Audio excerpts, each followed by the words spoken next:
Now that you've had a chance to think a little bit about marketing and the marketing mindset, what I'd like to do is spend some time with you to discuss the notion of value and what value actually is. Because if you've heard it once, you're going to hear it 100 times throughout this course about marketing. And that's my opinion. I think most marketers would agree, most modern marketers at least would agree that the notion of marketing is all about creating value for your customers. And in fact, the definition of marketing, which I like the best, is the idea that I create value for myself by creating value for others. And that's what marketing is that value exchange. And the whole point of that is if I want more value for myself or my organization, then I have to give you, the customer, more value in turn. And so when you're going through later and talking about different types of products and all that sort of stuff, recognize the simple fact marketing is value. And if the customer does not get value out of something, then that is going to be a real problem. So we're going to spend a few minutes talking about what is value and how do we go off and actually create value, because this again is a topic which is near and dear to the hearts of most of us in marketing. And so, with that being the case, let's talk a little bit about value creation. And there's a few things to consider when you are looking to create value for your customer. Because here's the thing that we have to remember. It's all about perception, and it's what your customer thinks it is going to tell you what your value is.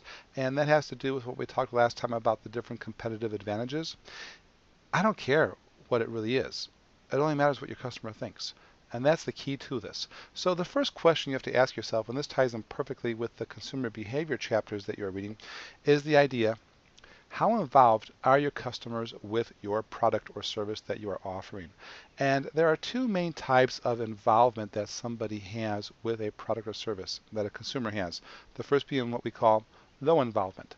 And a low involvement type item basically says that I don't have a whole lot of risk attached to this. I am not going to spend a whole bunch of time looking for information and all that sort of stuff. So when you're reading through the consumer decision process, for example, and they talk about the idea of problem recognition and information search, a low involvement product basically means that, yeah, you have a problem, but it's not a real big problem for you, and therefore you're not going to spend a great deal of time looking for information or evaluating alternatives.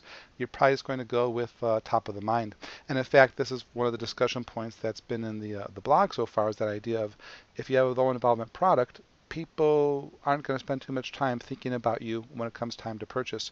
And so you're going to have an entirely different strategy than if you have the second type of involvement, which is called high involvement. And high involvement products are those products that the consumer has a lot more investment in, emotional and psychological investment, if you will. They are typically riskier decisions. We'll talk more about that later. But the whole point with a high involvement is that I'm going to pay much more attention to what's going on, and I'm going to, as a consumer, really get in, much more information, much more time thinking about alternatives, all that sort of stuff. So typical low involvement type products, again, they're not products per se. They're dependent upon the consumer. So as an example, I may be hungry, it may be lunchtime, and I say, let me grab a burger at the hub. And if that's the case, then I have, I don't really care what's there per se. I'm just going to grab something because I'm hungry. And so I'm not going to think too much about it. No involvement.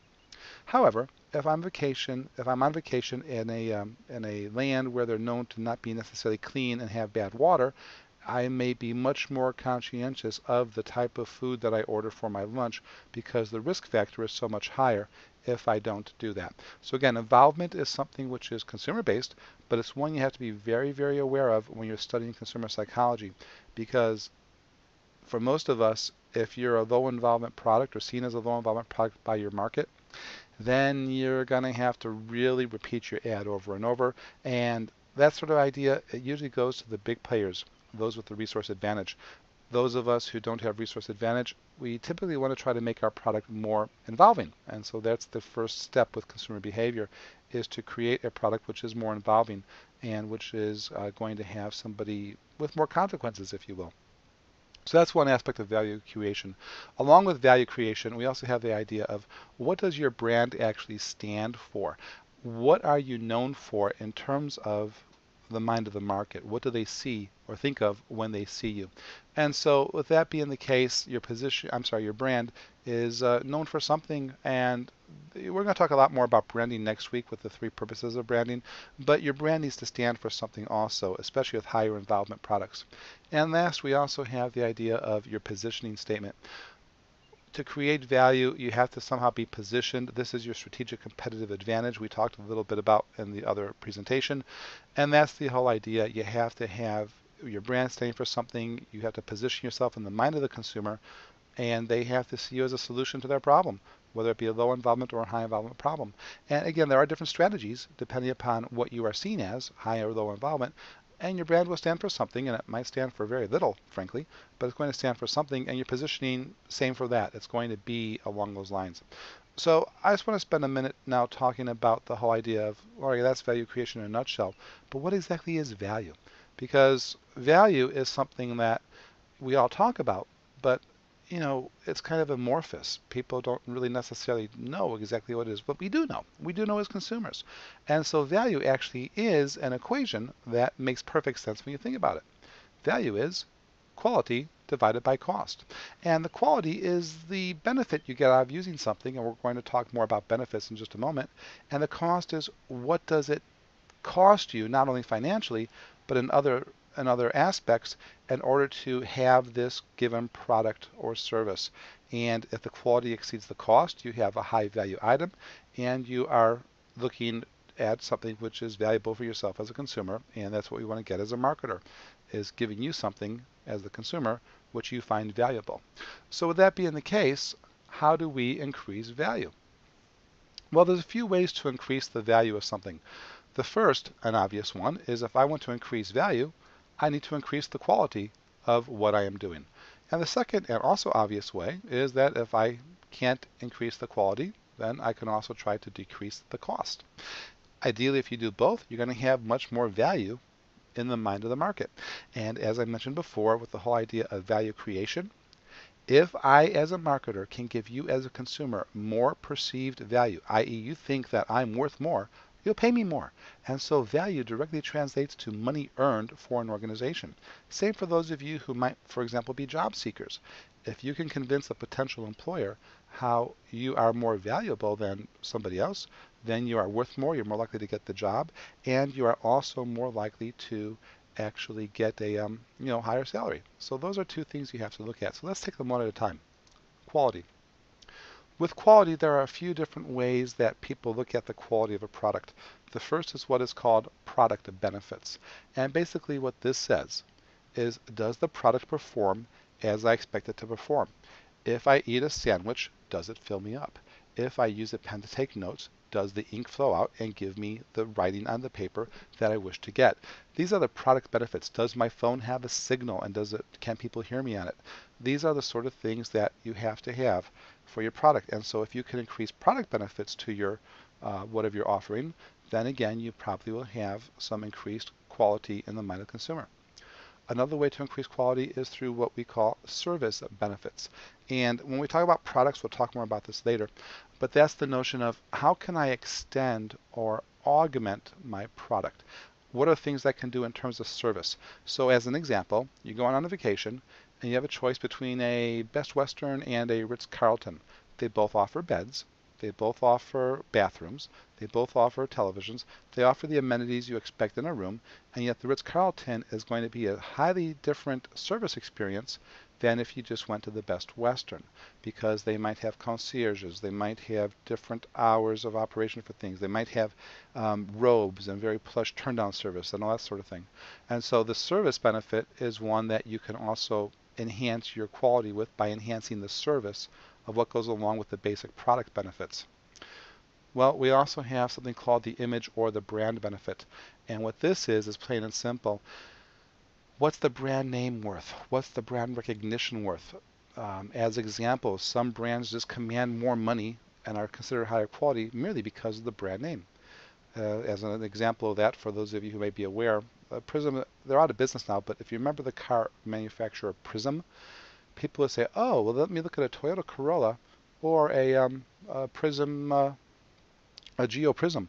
And with that being the case, the Toyota Corolla commanded more dollars. And yet the reality is they were the exact same vehicle manufactured in the same plants by the same people Everything was the same about them except this brand name that got stamped onto it. And so the image, the brand that you have, brand value is something really important. And this is what we're going to spend all next week on, is the idea of how to really increase your brand and your brand image. Because if you can do that, you can really start getting some good quality as well. Well, last but not least in terms of quality, we have what we consider to be emotional benefits. And here's the sort of stuff you're studying again a little bit about this week. What is the consumer psychology of the benefit? What is the emotional connection they get to using your product?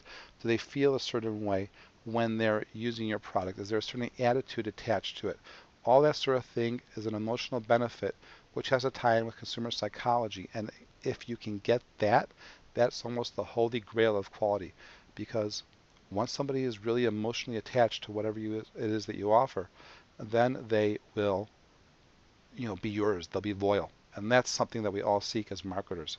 So again, a quick overview is with you want to improve value, improve quality on one or more of these dimensions, and you can start setting yourself apart from your competition. And the other way, as I mentioned, to do it is to reduce cost. And there's a few ways to look at cost. The way I like to think of it, cost equals risk.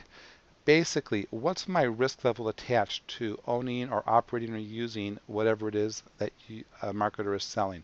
And that's the idea of cost. There are various things that you can look at here, again, which if you can reduce these in the minds of the market, then you are going to increase more value. One of the types of cost people have, first an obvious one, is financial cost. If the product doesn't perform as expected, you might have just wasted a lot of money. That's a financial risk. I'm going to spend X dollars for that product, and if I don't get the value out of it, then I've wasted my X dollars. So financial risk is something that we all consider. However, there's a few that you may not think of quite so often, but again, these tie very much into consumer psychology and the consumer behavior sort of things that you're studying now. For example, social cost. What is the social cost of something? How will I be seen by others? And social essentially is, how do others see me when I use this product or service? Am I seen by others and their interaction with others based on that? And there's always social cost. If I'm wearing a drabby suit, there's a social cost attached to that. Well, kind of the flip side of social cost is what we call psychological cost. And psychological cost is the whole idea that I have how I feel about myself by using something or consuming something. And so it's not what others think of me, it's what I think of myself when I do this. So psychological cost as well is something really important. Well, in addition, there is what we call physical cost.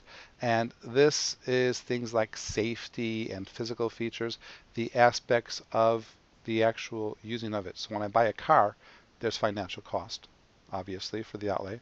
There's social cost. There's how do people see me when I drive the car. There's psychological cost. How do I feel when I actually use this product or use this car when I drive in it? Does it make me feel good or not? Physical cost. Is it a safe car? Are there airbags? Is it a risky type of vehicle to actually drive? These are all costs attached to it. And there's one more type of cost that we talk about as marketers, call it, what I call at least, energy cost. And these are the things, for example, the time and effort you have to put into something. You need to actually invest time and effort to research, time and effort to purchase, consume, dispose. All the things that the book talks about are all true. And so all these costs. Now, again, the bottom line with this is very much the brief overview, but think about it. You want more value for whatever you're doing. You want more money, you want more sales, you want more whatever. Okay? Well, in turn, in order to do that, you have to honestly and legitimately give your customers more value. More value first, frankly, and then they'll give you more value in turn. And the way to increase the value, again, increase the quality or reduce the cost. Do both, you're way ahead of the game. And there's multiple ways to improve quality or reduce cost, as we discussed here. So keep that in mind. Again, very brief overview of the notion of quality and value, but one which bears repeating and really thinking about as you're going through this sort of topic with consumer behavior and segmentation and all that sort of stuff, because it's so important to a marketer to truly understand and create value for your consumer. If you don't understand and can't create value for your consumer, you're not going to be very successful. All right, that's it. Thanks.